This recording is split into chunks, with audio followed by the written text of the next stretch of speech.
You and a super intelligent snail both get $1 million, and you both become immortal. However, you die if the snail touches you.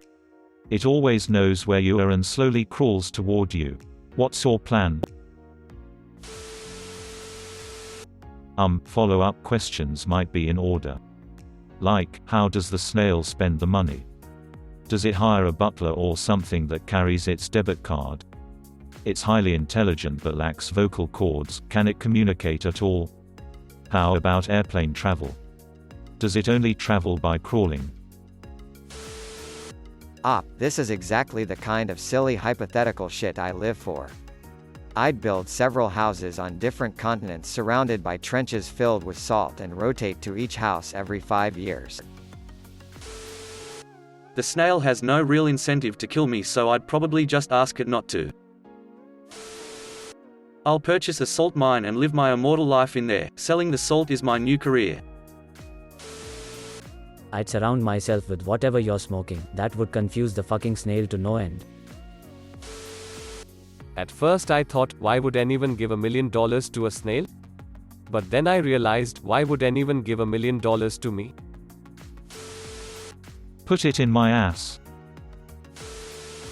I go to Walmart and buy a $5 thing of Morton salt and go dump it on that bitch. This is like it follows smoke too much weed. 1. Spread the rumor that snails are poisonous. 2. Give $1 to every kid that traps a snail in a bottle. 3. Sell all the snails to a company that makes cosmetic products. 4. Profit. 5. Fuck OP's mum one last time. Put the snail in a mason jar. Bury it in Antarctica. By the time he escapes imprisonment and being frozen solid, I'll be hundreds of years old and bored of life. The snail is super intelligent and rich and immortal and will only die if I touch it. Yeah, the villain in me is coming out. Seal him in a biodome, take his money and invest it. Then once we figure out snail-human communication, I ask why he wants to kill us both by touching me. After talking it out, if he agrees to not try to touch, I'll give him his money plus interest and set him free. If he still wants to touch and die, I will seal him in acrylic and wear him as a necklace. That way when I want to stop being immortal and die, I can just drill in.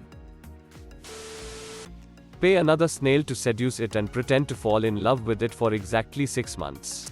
During that time, they should have awesome sex every night. Once 6 months have passed and my paid snail has left, the snail will be heartbroken and wouldn't want to get out of his room ever. It might even become a drunkard and waste away its immortality. Can't I just put it in a box? Pay someone to launch the snail into space using a small rocket with just enough power to launch it out of Earth's orbit. Its super intelligence means nothing if it physically is unable to do anything and is just floating through space. So the snail is super intelligent, and I imagine it would see through most of these other people's plans. Of course, what I do is I embrace this snail coming towards me, but secretly I have a plan. Most people would settle for a metal box to trap the snail, but they are forgetting one thing, that this snail being super intelligent and all can probably operate a motor vehicle, go around a box, not fall for a hamster wheel, etc. Exactly what I do is, instead of looking for these cheap tricks in hopes of living an eternal life of riches, is invest. But what I invest in, you might ask? Obviously not some sort of simple container for the snail. Desire of riches is not going to fool me into that sort of trap. Yes, that's right, I invest in a sort of microscopic coating. Once I find the right team of scientists, I invest half of my million into developing this coating. Not only would this coating have to cover me, but it would also have to be permanent and invisible. Could this be possible? Even I do not know, but with right team, it might just. Though that's not the end. Over the years, this snail would probably realize that I had a microscopic coating, so it would evolve to deal with this. Little does the snail know, through the hundreds of years I had devised a second plan. Deception. Making a clone of myself. The clone would be eternal too, and having both of me's go to opposite ends of the earth, the snail would be trapped, feeling an equally strong pull in both directions. The snail would be paralyzed, and I would be living a life of eternal joy. Except for one thing, read the first letter of every sentence to find out. Wait, but why does this snail want to touch me? Also 1 million doesn't really go that far these days. Simple, I track down the wife of the snail and I implant an explosive on her spine. If the snail dares to touch me, then I will blow his wife to kingdom come. Surround myself with salt. Lots and lots of salt. Like an absurd amount of salt. Like think of a quantity of salt that's too much, and multiply that by like, a lot. I'd probably buy from the manufacturer to get a bulk discount because of the sheer amount of salt I'd get. I mean, I would be investing most of my money into salt. Salt. A better question is, what would a snail do with $1 million? Snails weigh 25 to 45 grams? Buy a tiny amount of freight on the next SpaceX project and launch that fucker toward Betelgeuse. Holy shit, the snail could use all $1 million to hire human escorts to carry it around and throw it at me. This is a much harder problem to solve than I thought. It'd probably hire armed men to capture the snail before he could think of something and spend the rest of the $1 million putting him inside an impenetrable fortress of like a mile of solid concrete walls, landmined everywhere, underground, the works. I can remake the money by being immortal. Wasn't this on an IT podcast? Bit hard to do anything to the snail if it's always a decoy snail. Put it in a concrete tomb.